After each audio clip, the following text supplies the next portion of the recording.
everyone and welcome to my channel Project PMYP। So EPFO का exam you all know कि 2 जुलाई को है। तो उसके लिए सबसे इम्पोर्टेंट टॉपिक इंडस्ट्रियल रिलेशंस, जहाँ से 15 क्वेश्चन अप्रॉक्स हर साल देखने को मिल जाते हैं। तो इस सीरीज में आपको पूरे इंडस्ट्रियल रिलेशन से रिलेटेड सारे पीवाईक्यूज प्लस उसके कॉन्सेप्ट्स पढ़ने को मिलेंगे।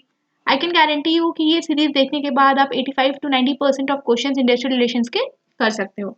एकदम बेसिक से शुरू करते हैं कि इंडस्ट्रियल रिलेशंस की ज़रूरत क्यों पड़ी। तो इंडस्ट्री क्या है और इंडस्ट्री में क्या क्या कंपोनेंट्स होते हैं। सबसे पहले हम जानेंगे कि इंडस्ट्री है क्या। ठीक है, इंडस्ट्री किन दो लोगों से मिलकर बनती है। इंडस्ट्री दो लोगों से मिलकर बनती है, वो है आपके एम्प्लॉयर, ठीक है, और दूसरा है आपका एम्प्लॉई। अभी फुल फॉर्म लिख दिया, आगे से मैं इसको ऐसे डिनोट करूंगी, E R for employer and E for employee. ठीक है, ये दो कंपोनेंट्स होते हैं आपके इंडस्ट्री के। एम्प्लॉयर कौन होता है? जो आपको हायर करता है या जिसकी वो कंपनी होती है, या जो उसमें मैनेजर होता है, उसको भी आप एम्प्लॉयर बोल सकते हो। एम्प्लॉय कौन होता है? जो उसमें काम करता है डेली वेजेस के लिए। एंशियंट एरा और मेडिवल एरा में क्या होता था, वहां पे पहले छोटी इंडस्ट्रीज होती थी, तो जो ओनर होता था वही आपका एम्प्लॉयर हो जाता था। ठीक है, और एम्प्लॉय कौन होता था?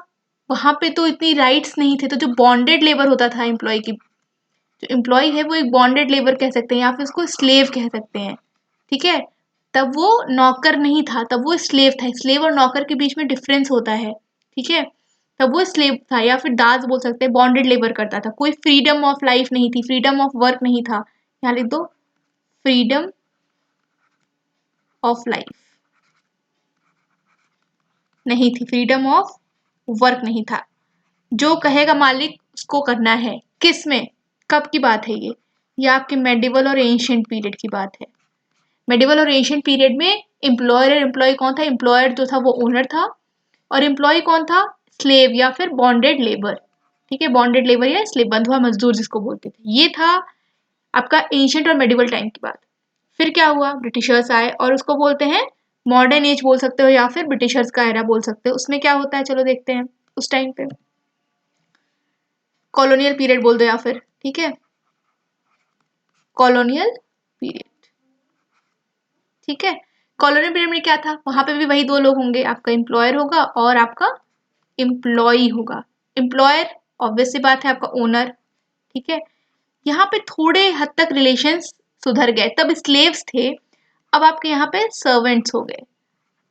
तब स्लेव्स थे, अब कौन हो गया? सर्वेंट्स हो गए। ठीक है, तो एम्प्लॉयर आपका ओनर है, एम्प्लॉय आपका सर्वेंट है। ठीक है, स्लेव नहीं है, यहाँ लिख दो नॉट स्लेव। ठीक, अब इसमें रिलेशंस थोड़े बेहतर हो चुके हैं, लेकिन अभी भी बुरे हैं। क्यों? क्योंकि आपको पता है कि इंडस्ट्रियल रिवोल्यूशन आ चुका है। ठीक है, इंडस्ट्रियल रिवोल्यूशन आ चुका है, जिसकी वजह से बहुत सारे कारखाने लग गए हैं और बहुत सारे वर्कर्स की ज़रूरत है, जिसकी वजह से लेबर्स पर बर्डन बढ़ गया। ठीक है, लेबर्स पर बर्डन बढ़ गया, और लेबर पर बर्डन बढ़ने की वजह से स्लेव तो नहीं रह गए, बट हालत भी अभी भी खराब थी।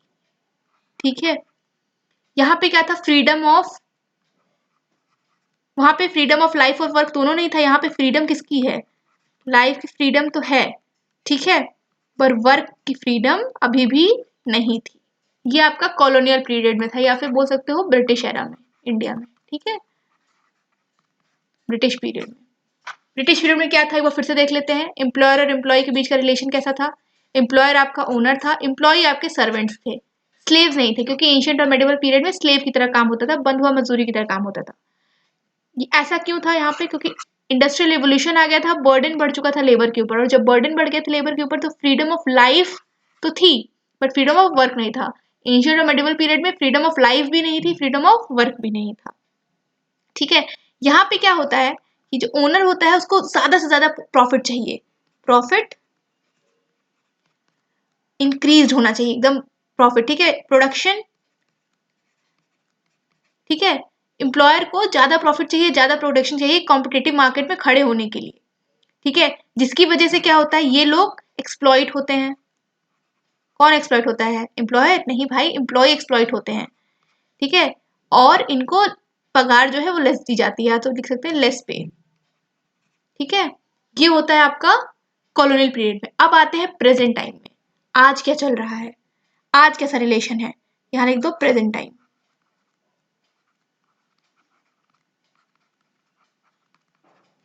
प्रेजेंट टाइम, ठीक है। प्रेजेंट टाइम में क्या हो रहा है, प्रेजेंट टाइम में भी आपका वही दो लोग हैं, एम्प्लॉयर और एम्प्लॉई। ठीक है, यहाँ पे क्या है, सर्वेंट भी नहीं है, स्लेव भी नहीं है। ठीक है, ये आपका ओनर है। यहाँ पे थोड़ा सा एक सोफिस्टिकेटेड वर्ड यूज कर लिया गया है। ठीक है, एम्प्लॉई है यहाँ पे। ठीक है, दिस इज एम्प्लॉई। ठीक, पहले क्या था, स्लेव, फिर क्या हुआ, सर्वेंट, अब क्या हो गया, एम्प्लॉई। ठीक, एक बस काम करने का तरीका तो वही है, बस क्या हो गया, वर्ड्स में थोड़े अच्छे हो गए। अब आप बोल दो कि आप हमारा नौकर हो, तो कोई नहीं कहेगा कि मैं आपके यहाँ नौकर हूँ। ठीक है, मैं आपका एम्प्लॉई हूँ, मैं टीसीएस में एक एम्प्लॉई हूँ, मैं टीसीएस में नौकर हूँ, डजंट साउंड्स गुड। ठीक है, बस यही डिफरेंस है। ठीक है, यहाँ पे फ्रीडम ऑफ लाइफ भी है और फ्रीडम ऑफ वर्क भी है।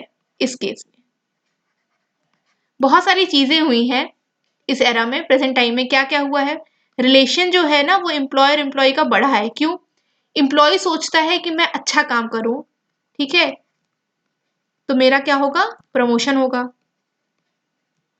प्रमोट किया जाऊंगा मैं, प्रमोशन जल्दी जल्दी होगा, एम्प्लॉय सोचता है। और ये फायदा मिलता है एम्प्लॉयर को कि उसकी कंपनी जो है वो आगे जाती है। इस वजह से रिलेशंस अच्छे हुए हैं। आप पता ही है अब इस टाइम वुमेन्स राइट, ठीक है, वुमेन्स राइट की बातें हो रही हैं। ठीक है, मैटरनिटी लीव वगैरह मिलने लग गई है। अब चाइल्ड लेबर, बॉन्डेड लेबर, ये सबको खत्म कर दिया गया। चाइल्ड लेबर हो गया या फिर बॉन्डेड लेबर हो गया। किस आर्टिकल में हमारे कॉन्स्टिट्यूशन के चाइल्ड लेबर और बॉन्डेड लेबर मेंशन है, बताइए। चाइल्ड लेबर, बॉन्डेड लेबर, ये दोनों को एबॉलिश कर दिया गया है। फोर्स लेबर, फोर्स लेबर किस में है, 23 में है। चाइल्ड लेबर किस में, आर्टिकल 24 में। तो कुछ आर्टिकल्स की मदद से, कुछ गवर्नमेंट पॉलिसीज की मदद से, ठीक है, कुछ एनजीओ की मदद से प्रेजेंट टाइम में जो रिलेशंस हैं वो अच्छे हो गए हैं बिटवीन एम्प्लॉयर एंड एम्प्लॉय। ठीक, चलिए अब आगे बढ़ते हैं। ठीक है, आपको मैं बताई चुकी हूँ कि प्रोडक्शन बढ़ाने में एम्प्लॉयर का भी योगदान है, जिसकी वजह से एम्प्लॉय को भी फायदा हो रहा है, क्योंकि एम्प्लॉय को पता है कि मैं अगर अच्छा काम करूंगा या अच्छा काम करूंगी तो मुझे प्रमोशन जल्दी मिलेगा, प्रमोशन मिलेगा जिसकी वजह से मुझे स्किल्स में भी मेरी बढ़ोतरी होगी, मेरी आगे मैं अगर जॉब स्विच करता हूँ तो मुझे और अच्छा काम करने का मौका मिलेगा। ठीक है, इसलिए वजह से एम्प्लॉय भी प्रोडक्शन में ज़्यादा से ज़्यादा योगदान दे रहा है। ठीक है, अब इस टाइम रिलेशन कैसा है इंडस्ट्री में, ठीक है, इस टाइम का इंडस्ट्रियल रिलेशन कैसा चल रहा है। पहले तो केवल एम्प्लॉय और एम्प्लॉय के बीच में था, राइट, लेकिन अब कौन कौन लोग आ गए हैं इस गेम में। तो अगर यहाँ बीच में आप इंडस्ट्री बना लो, and this diagram is going to be very important, आप मेंस की आंसर राइटिंग में भी यूज कर सकते हो इसको, मेंस एग्जाम में भी।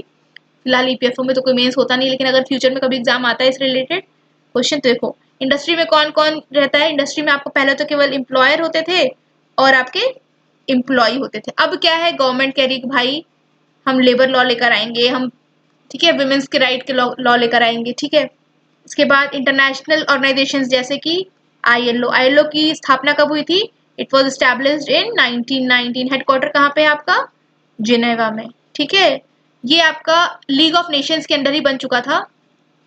ठीक, लीग ऑफ नेशंस के अंडर आपकी आईएलओ की स्थापना हो चुकी थी। और कौन कौन इसमें प्लेयर्स हैं, एनजीओज हैं। ठीक है, तो ये सब डिफरेंट प्लेयर्स हैं। और सबसे बड़ा प्लेयर कौन है, अगर गवर्नमेंट भी साथ नहीं दे रही है, कोई साथ नहीं दे रहा है, तो आपका कोर्ट्स, क्या बोल सकते हैं, ट्राइब्यूनल्स। ठीक है, तो ये सब आपके प्लेयर्स हैं जो इस टाइम इंडस्ट्रियल रिवोल्यूशन में इंडस्ट्री के रिलेशंस में काम करते हैं। कौन कौन, employer, employee, government, ILO, NGO and tribunal. इतने सारे लोगों का मिल के जो रिलेशन है वो उसको बोल सकते हैं हम इंडस्ट्रियल रिलेशंस। ठीक है, अब कुछ डिफिनेशन देख लेते हैं। जैसे एम्प्लॉयर की डिफिनेशन, इतने बार ये वर्ड आया एम्प्लॉयर। एम्प्लॉयर कौन है, ऐसा व्यक्ति जो फोकस कर रहा है किस पे, प्रोडक्शन पे फोकस कर रहा है, प्रॉफिट पे मैक्सिमम होना चाहिए। ठीक है, एम्प्लॉय कौन है, वेजेस के लिए काम कर रहा है, वर्क फॉर वेजेस। ठीक है, और गवर्नमेंट, यहाँ पे गवर्नमेंट किसके लिए लॉ बनाती है? खाली एम्प्लॉय के लिए नहीं, मेक लॉ फॉर बोथ। आपका एम्प्लॉयर के लिए भी लॉ बना रही है और एम्प्लॉय की भी लॉ बना रही है कि दोनों के राइट्स दोनों को मिलते रहें। ठीक है, चलो अब आता है थोड़ा आपका, कल एक नया टॉपिक शुरू करेंगे, पहले कुछ देख लेते। India was agrarian economy during the ancient and medieval period, carried out manufacturing processes were in cottage industry mostly on hereditary basis. पहले क्या होता था कि बाप की फैक्ट्री है तो वो उसके बेटा चलाएगा, फिर उसका बेटा चलाएगा। और अभी क्या है, ठीक है, कंपनी कोई भी स्टैब्लिश कर रहा है, सीईओ किसी को बना दे रहा है, अच्छी अच्छी पोस्ट पे, कोई जरूरी नहीं है कि घर के लोग ही पहुंच रहे हैं। ठीक है, समवॉट डेमोक्रेसी टाइप का है। ठीक, एम्प्लॉयज जो है स्लेव की तरह पहले ट्रीट किए जाते थे, मैं पहले बता चुकी हूँ। ठीक है, ब्रिटिश के टाइम पे क्या हुआ, कॉलोनियल एरा में क्या हुआ कि इंडस्ट्रियल रेवोल्यूशन आ गया। ठीक है, जिसकी वजह से मालिक और सर्वेंट का रिलेशनशिप हो गया, ना कि मालिक और स्लेव का। ठीक है, ये आपका पावरफुल था, मास्टर तभी पावरफुल था और ये अभी भी पावरलेस था। इसको चाहिए था प्रॉफिट ज्यादा से ज्यादा, किसको, मालिक को चाहिए था प्रॉफिट ज्यादा हो, इस वजह से इनको जो है पगार कम मिलती थी। और यहाँ पे एक्सेसिव एक्सप्लॉयटेशन ऑफ वर्कर था, स्लेव तो नहीं थे, सर्वेंट्स थे, बट इवन दो आपका यहाँ पे एक्सप्लॉयटेशन ज्यादा था। अब ऑब्जेक्टिव्स क्या है आपका इंडस्ट्रियल रिलेशंस का? सबसे पहली बात, इंडस्ट्रियल डिस्प्यूट्स को हटाना। ठीक है, इंटरेस्ट, लेबर के इंटरेस्ट को प्रोटेक्ट करना, प्रोडक्टिविटी को भी बढ़ाना। ठीक है, और इकोनॉमिक कंडीशंस को इम्प्रूव करना। अगर प्रोडक्टिविटी बढ़ेगी तो ऑब्वियस सी बात है इकोनॉमिक कंडीशंस इम्प्रूव होंगी। To maintain and develop good and healthy relation between employee and employers, ये का कुछ 5 ऑब्जेक्टिव्स हैं किसके, इंडस्ट्रियल रिलेशंस के। एकदम बेसिक से शुरू किए, स्टेप बाय स्टेप हम धीरे धीरे आगे बढ़ेंगे। और कल एक नया टॉपिक शुरू करेंगे, दैट इज हिस्टोरिकल इवेंट्स। ठीक है, हिस्टोरिकल इवेंट्स, तो ये कल का टॉपिक आपका रहने वाला है, हिस्टोरिकल इवेंट्स किसके ऊपर, इंडस्ट्रियल रिलेशन। ये आईआर आप इंटरनेशनल रिलेशन समझ आना, it is industrial relation, industrial relation. तो कल इंडस्ट्रियल रिलेशन के ऊपर हिस्टोरिकल इवेंट्स थोड़ा सा अगर आप पढ़ लोगे तो इट विल बी बेनिफिशियल। ठीक है, वी आर प्रिपेयरिंग है फॉर ईपीएफओ एग्जाम। आपका एग्जाम 2 जुलाई को है। ये maximum to maximum 10 to 12 days में आपकी सीरीज खत्म हो जाएगी, तब तक आपका इंडस्ट्रियल रिलेशंस एकदम तैयार हो जाएगा। तो बस 10 दिन की बात है, 10 दिन में आपका पूरा सीरीज खत्म हो जाएगा और you will be perfect in industrial relations. ठीक है, अगर आपको ये सीरीज पसंद आती है, kindly subscribe to my channel and share this video to all those who are preparing for EPFO which is going to be held on 2 July। Thank you, जय हिंद।